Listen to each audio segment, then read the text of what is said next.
Have you ever read the book EQ 2.0? I have not read the book EQ 2.0, but I will tell you about another book I got recently as well in a minute. Go on, carry on. What were you saying? Okay, so EQ 2.0 was something that I actually, when I was mentoring, I was giving it out to my mentees, and it was something that was given to me by my mentor years ago. And it discusses how your IQ is fixed. You will only be as intelligent as you can be in relation to your IQ. But Yep. your EQ, which is your emotional intelligence, is interchangeable. And there are several different components, and it is very much a skill that you can work on and learn. And the book is actually mint. And the reason that I gave it to mentees is because it discusses the different components, and then there's a quiz that you can do. I say a quiz, it's a test, I guess. That's at the back of the book. You'll get like a link and you scratch it off. And you can take this test and it will basically give you a score on each of the areas of um, emotional intelligence. And then we'll give you some kind of strategy or game plan in order to improve the areas that you need to improve on. It's actually like really, really good. I rate it. I like that. I like that a lot. And just to go a step further, I found that my self awareness was like 98, 97, Out of, but is it my, scored out of 100? yeah, so one being abysmal, Yeah. terrible, bad, pretty useless, 100 being perfect score. Yeah. My self awareness was like 97, 98. However, my self management was like 67, 68. Yeah, not ideal. You need to Not improve your ideal. self-management now, don't Anyway, ladies and gentlemen, on that topic, how rude of me. Let me introduce this is episode 125, and we're going to be discussing, as you've already caught wind of there, management strategies and practicing self awareness. As you heard from that first conversation, EQ 2.0 is a really good place to start. I recommend it greatly. Alex, how are you doing? I'm doing all right. I'm very tired. Um, Not expecting sympathy, just getting on with stuff. Like I've said to a few people when I've posted on my Instagram, like the dog isn't being very well at the minute, and he's on some steroids that are disrupting him, should we say, and making sleep difficult. And yes, bearing the brunt of quite a bit of sleep deprivation, and then still trying to do everything else I possibly can. So my training has taken a little bit of a back seat. It's been a lot more condensed. Um, and it's a good job it's actually a strength focus because it just means it's more a quick, just lift heavy, get in, get out, low volume for now. And then I can make sure I'm looking after the pooch. Interestingly, we were talking about your EQ 2.0 book on the intro there, and we were talking about books last week as well. Well, I purchased a new book. I get like one of the things I really like about books. So like some of the books I've got here, and you'll probably be very familiar with these, but there's like the Seven Habits of Highly Effective People. I've got another book called Switch, The Meaningful Money. There's loads on the shelves just here. I've got Strength and Conditioning for Team Sports, Encyclopedia of Muscle and Strength. There's about five of those. But then another one which is a really a magnificent book is this one, which is The Idea of the Brain. And I really like psychological and like the whole way that the brain works fascinates me. It's weird how isn't it just weird how it works? So I was combining that along with my admiration for the military and what they do.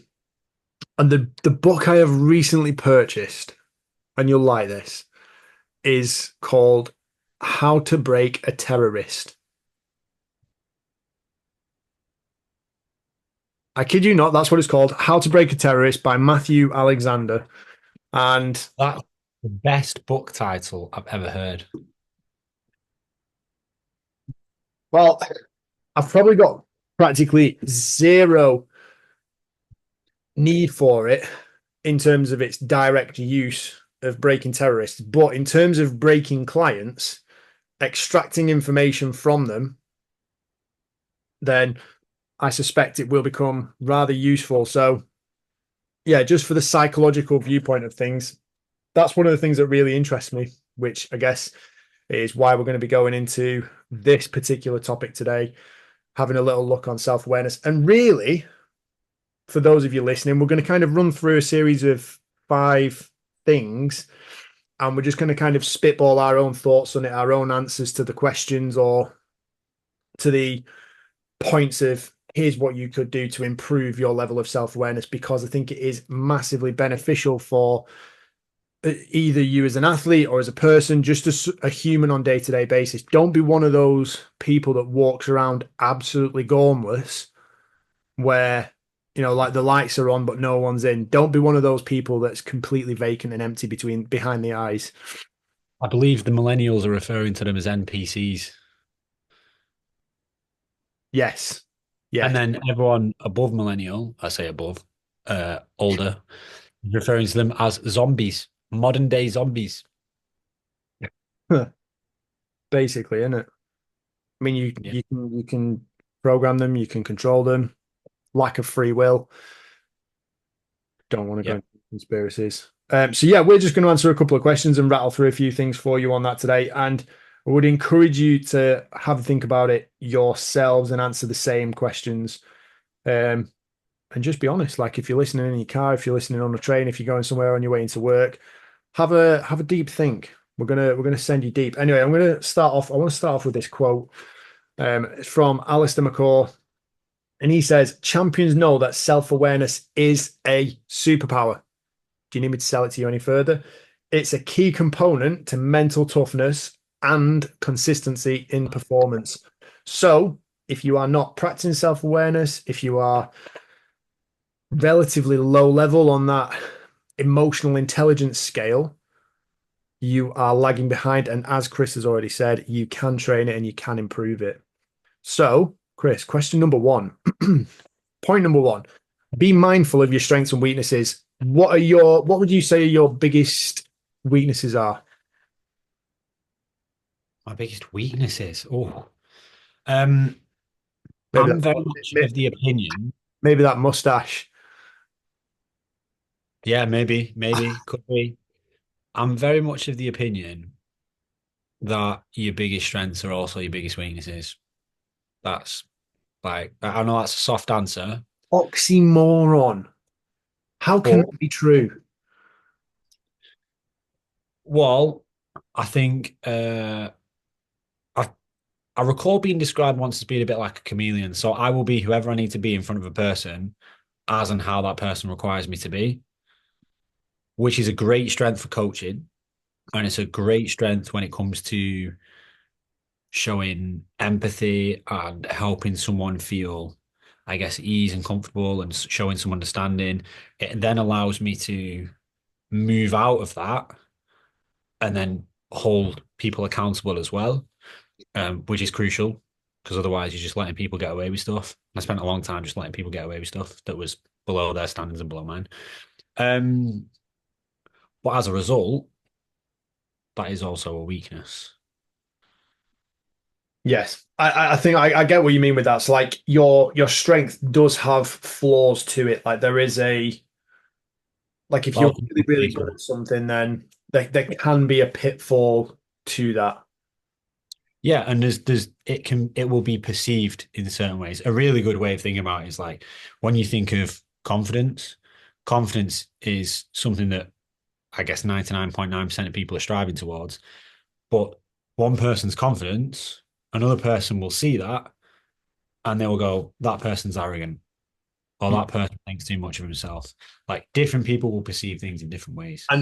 I suppose this is where that emotional intelligence plays a huge role, because if you can see that someone, like I know, in certain scenarios, if you can see someone is really not confident, being able to read them and know how to improve that and pick them up and kind of pull them along with you and get them to contribute is part of a skill. Because if you just go way over the top, and don't hit the right level with them, you're going to switch them off. You're going to lose them. They'll be non-compliant, non-interactive, and they'll go even further into their shell. So if you're way too flamboyant, it won't work for them. There are other situations where you could be incredibly flamboyant and you will actually pull them out of the shell. So it's being able to do that and do it in the right way.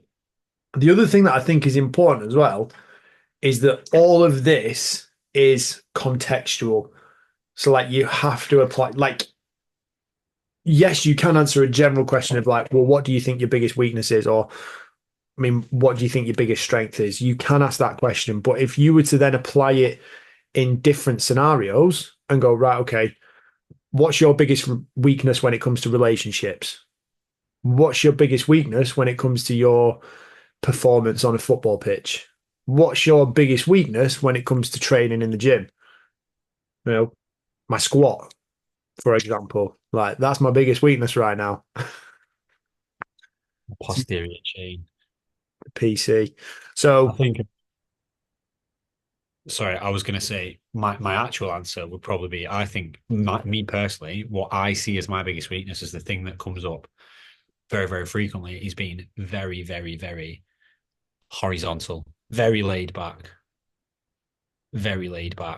which is again, it's a good strength. I don't panic, I don't worry, but sometimes you need a you bit of panic and should worry. be a bit more concerned than not at all. I So mean, you'll remember this. You know when we were playing five-a-side a couple of years back, and in Preston, yeah, I think we might have been losing. I know where you're going. Yeah, yeah, yeah. We might have been losing, and I was like, I can't remember if you were telling me to calm down, maybe, or I don't know if that was kind of you, but I was like I thinking, would never tell you to calm down in five-side football, just to no, be. that's fair, yeah. Like I don't think that was right. But, I mean, I can't No, remember. it was the opposite. You were telling me to get more amped up. Yeah, I was a bit confused as to why you weren't being aggressive. Like, you had the chance to fucking body someone into the boards, and I'm looking at you like, why are you standing off the insert your own preference for a language expletive there? But like, why are you standing off him? Why are you going smashing the guy? That's just the way I felt about it. But actually, by the way, if you haven't seen it, I'm not going to spoil this. We need to go and watch this. But Gladiator 2, like, if you want an example and a great example of just raw anger and aggression and how it can be displayed to gain a physical advantage, it's in that film. It's mint. I love it. Wow.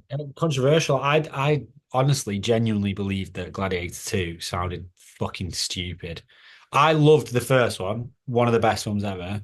I thought, how the fuck could they do a sequel to that? But if you're saying it's really good, then The thing is, right? So, I mean, we're not film critics. We've got opinions on stuff. So here's mine, right? If you're gonna, when you go and watch it, you need to go in with a clear head and almost imagine like the first one is just it's not fair to compare it to the first one because the first one not only was it was so far above and beyond anything else that came out at the time in terms of the way it was directed, the scenery, the music, all of it, like it was just ridiculous. It was like the perfect mix of everything. Plus, the bad guy got exactly what was coming to it in the most satisfying way. Like, do you know what I mean? Like that moment where they're face to face and he's just squeezing it in there. Like that's just for all the rage, the like the hatred, everything that person had done. That is the perfect revenge. That is like looking someone in the eyes. I've dominated you, and you are done. You are cooked. And I love that. But that film for me is going like one of the greatest of all time and always will be. The second one, however, still incredibly very, very good. Really enjoyable. Really, really liked it. Um, don't go in expecting it to be better than the first one because that's so hard. If you go in with that expectation, you'll just be disappointed. Just go in and enjoy it for what it is, like a little continuation of the storyline. It's a very good film, and the music. yeah, I think the turn was I'd seen they put big names in it, and there was a lot of CGI, and I thought the story's not going to be as good, but it's going to be cinematic. So, Yeah, no, it's good. It is still good. Um, okay. so what I Um, would suggest on the back of number one in terms of becoming mindful of your strengths and your weaknesses, like have a little like do a little SWOT analysis, do a little strengths and weaknesses assessment of yourself, like whether it's with regards to the way you train, the way you perform, day-to-day life. Again, you can go into different things within relationships, work, business, um, all that kind of stuff into loads of different areas. Go on, Chris. I was going to say one of the easiest ways to do this is to just pay attention to your life and find out what problems arise, because it will generally come from a thing that you either specifically do or specifically do not do, and that problem will keep occurring in every element of your life. Yeah. So you can be as specific as you want, go into as many different areas as you want, but like make a note and have a think about where you're strong, where you're weak. And it doesn't necessarily mean you need to change anything, but you need to know what your capabilities are. So become aware of that. Number two, all about feedback. Do you ever get feedback from coaches, teammates, family? Fuck, I get feedback every 3 minutes. I have so I still work. I do small group personal training, but I also do like one-to-one personal training. And as I mentioned, I'm quite laid back. We have a very, I don't know what the term is. I would say open to criticism based relationship, let's say, with our clients. Hey, if something's not right, they know about it. If I'm not doing something right, I know about it. So, yes, yeah, always. You need a bit of radical candor. Yeah. Yeah. And do you know what? Actually, it perfectly fits with what we were talking about. I think it was last week when we were saying with like, we were talking about humor and having the ability to be able to Yeah. like joke about something and say something in like a kind of a caring way. And then be like, oh, actually, now should we be a bit serious about this and actually face what's like what's presenting itself to us and work on this. Yeah. Yeah. It's a good way to actually like break that barrier down, but then be like, hold on, this is actually a potential issue. Like, should we think about it in a serious context for a moment? Because the guard, like, if you can make them laugh, the guard's down, and then you go, like, you've already kicked the door down. So it's just walk through it then. And most people probably don't do that. What sort of feedback do you normally give yourself? And this kind of rolls into number three, which is tracking your self-talk, your thoughts, and your behaviors. Like, is there anything in particular that you say to yourself when things go badly?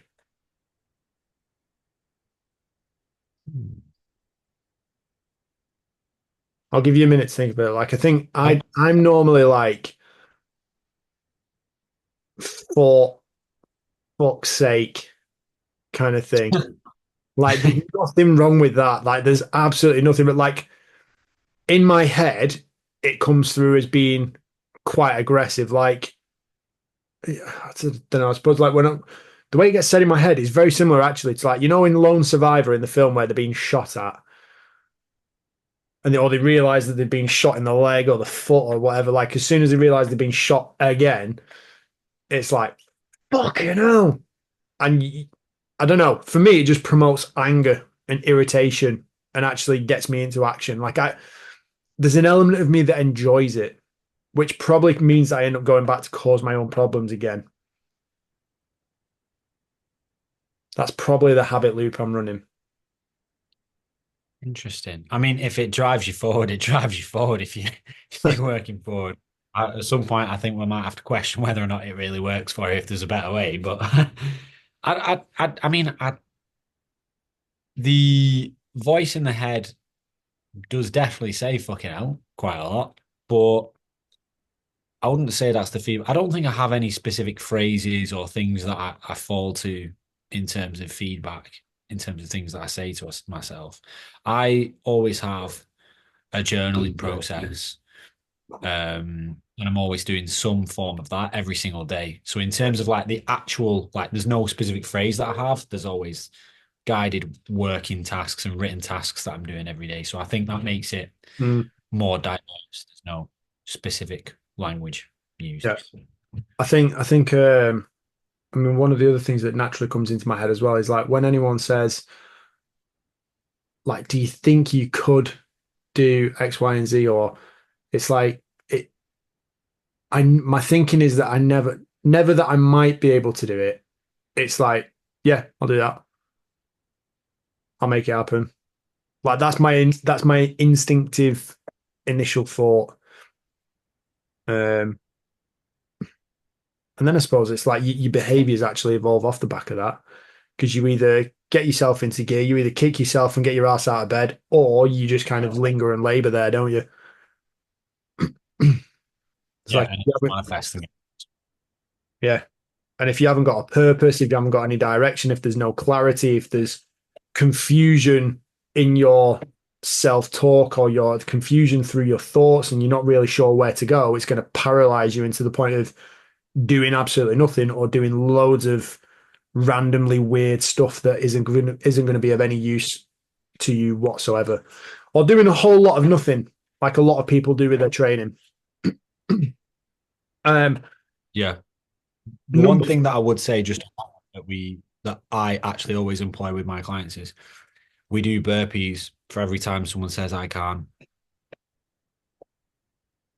because I'm in there 14 hours a day. I don't want to be around people that just, I can't do this, I can't do that, I can't do this, I can't do that.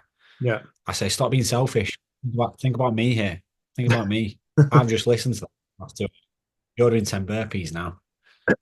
Because people always say they can't and they give it a go and then they can do it. Why didn't you just give it a go Yeah. without putting the barrier there in the first? Yeah, you could save everyone a whole lot of time if you just got on with it rather than thinking about you can't do it. Have we done number four? No, number four is watch videos of your practices, matches, or even just think and well, in particular, look for these things, but also think about them after the fact as well, which is assess your body language and your energy. So situation to situation, games, obviously everything happens really quickly. In terms of your energy levels can fluctuate, whether if you're taking a bit of a pounding or a bit of a battering, or maybe you lose a bit of self-belief, your energy levels drop, and at that point you ain't coming back. Like, you can always tell the difference if a team's losing but they've got belief that they're going to turn it around. There is a drastic difference between the energy levels that that team has than a team that is getting beat and doesn't believe that they can flip it every single time. So be conscious of your own energy levels. Is that something that you actually look at any point, or even just day Yeah, basis? Like, I think, like, obviously for us going into sessions, you can't if imagine if we went in to coach a session and we were just like, right, guys, how's everyone going? Are we all right? Flat as a pancake, no juice, no energy. How do you think they're going to respond? Do you think, oh, I'm going to have a great session here, versus you go in and it's like Jocko Willink style, default aggressive, and everything's 100 miles an hour, everything's punchy, loud, volume, sharp, direct, and you're just kicking the fuck out of them for the next hour. Like, that's a very different training session to very different training session to the bored trainer that just stands on the phone texting other people.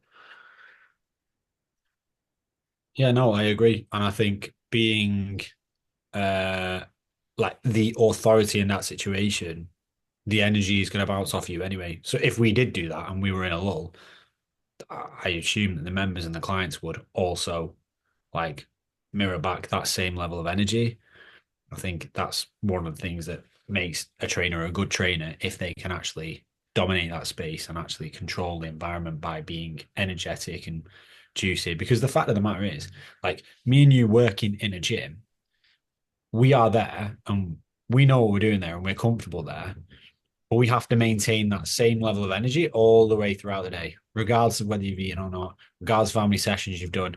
For us, we're there all day. For the people that come in, they might not necessarily want to be there. And for them, it's 1 hour of their Mm. day. And they think, well, a lot of them will perceive it as this is my time, this is what I'm paying for. Like, I can't give session 1 and 2 loads of energy and then session 3 and 4, fuck all. Like, that's not fair, and that's not the same service provided to everyone. So bring the juice. Yep, every single time. And I think this last one, number 5, is quite important. But know your emotional triggers.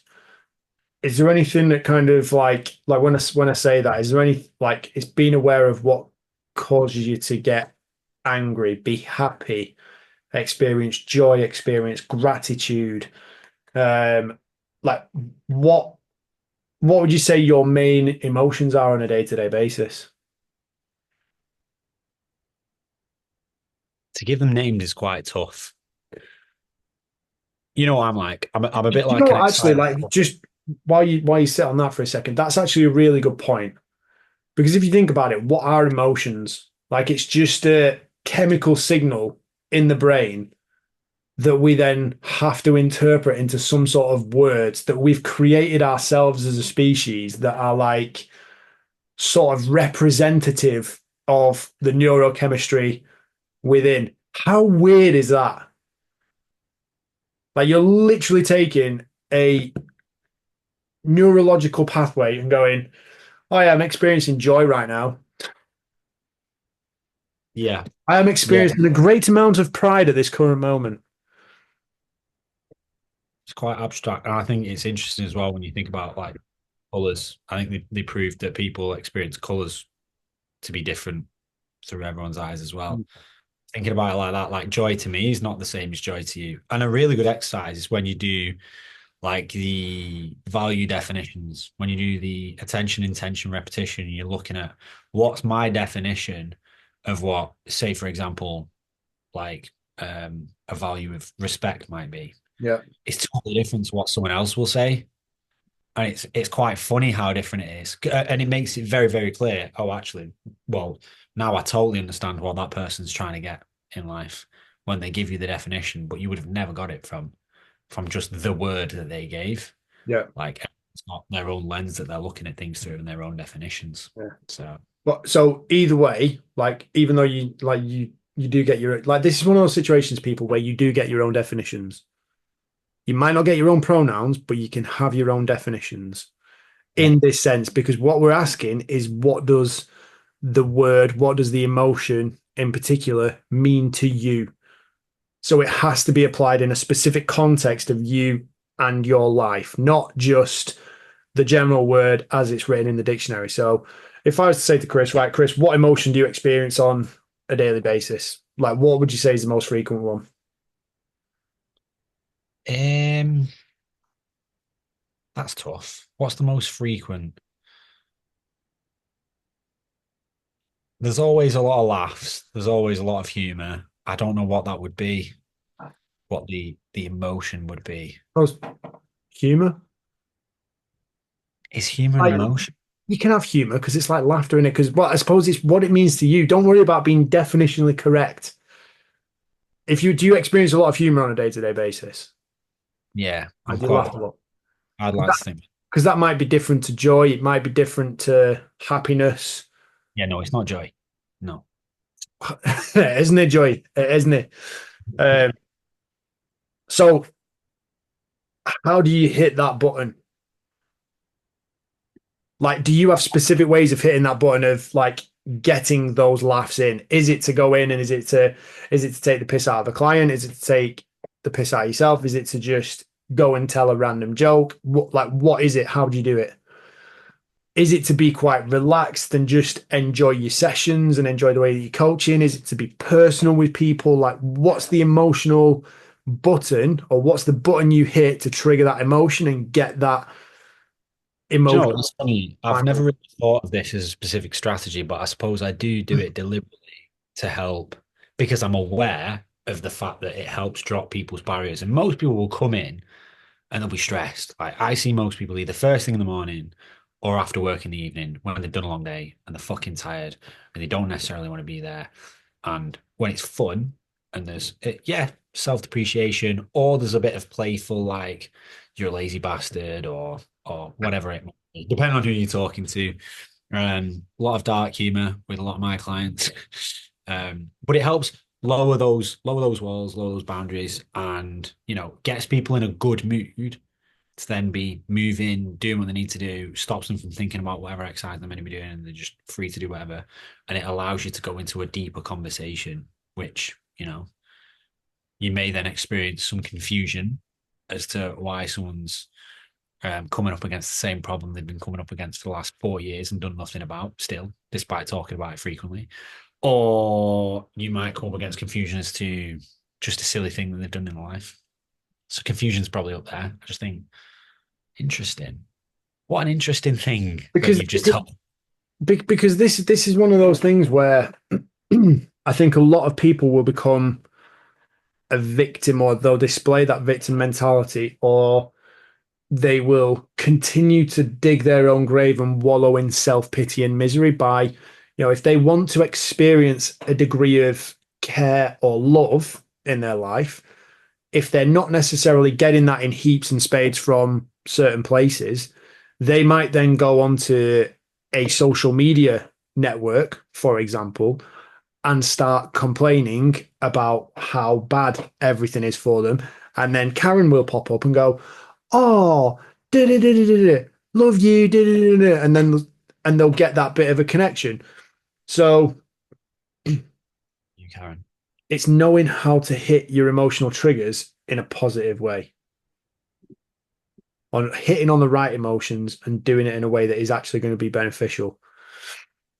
Like if you need to experience some sort of love, care, and connection, don't go and complain on social media to the wider world. Go and speak to the bloody person who you're close to, who you want that care, love, connection from, rather than appealing to the wider nation. The same thing, like if you want to experience anger and irritation, a good place to go might again be social media. Go on Twitter, have a little look around there at viewpoints that you don't agree with. Go and upset yourself. That's a great strategy to experience in anger. I Same feel thing. like You could look back on certain periods of your life.